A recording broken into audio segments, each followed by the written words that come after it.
একটা বিষয় আমি বলবো, সেটা হচ্ছে গতকাল ডক্টর শ্যামাপ্রসাদ মুখার্জির জন্ম শতবার্ষিকী। আমি বিরোধিতা করব না। মাননীয় মুখ্যমন্ত্রী মহোদয় দীর্ঘদিনের আমাদের রাজআমাল থেকে সেই জমি, সেটা ছিল লালমহল, ছিল রাজআমালে একটা ট্রেজারি ছিল, সেটা বামফ্রন্ট আমলে সেই জমিটাকে দখল করে সেখানে টাউন হল করা হয়েছে।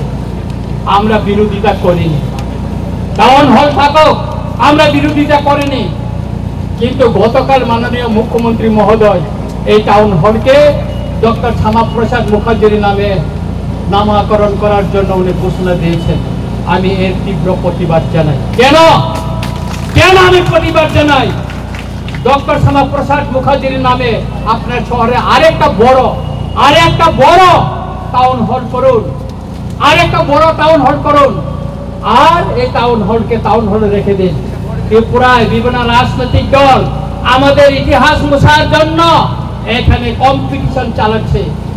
সেই কংগ্রেসের আমলে এই যে বর্তমানে যে আইজিএম, এটা বিএম যে হসপিটাল, ভিক্টোরিয়া মেমোরিয়াল হসপিটালকে সেটা আইজিএম করা হয়েছে। এই যে সুকান্ত একাডেমি, এই সুকান্ত একাডেমি কি ছিল?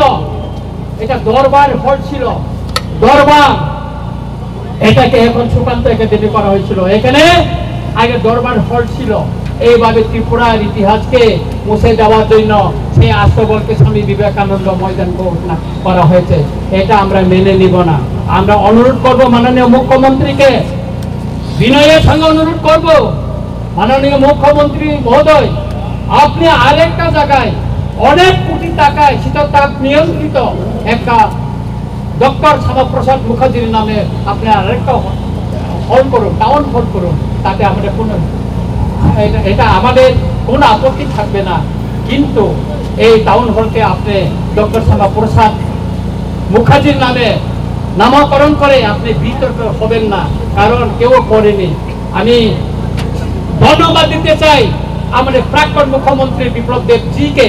তিনি থাকাকালীন আমাদের বরমুড়াকে হাতাইকত, গঙ্গা সরকার, গন্ধাতিসা, তারপর আগরতলা এয়ারপোর্টকে তিনি মহারাজা বীর বিক্রম মহারাজার নামে তিনি করে গেছেন। সেই জন্য ওনাকে আমি ধন্যবাদ জানাই।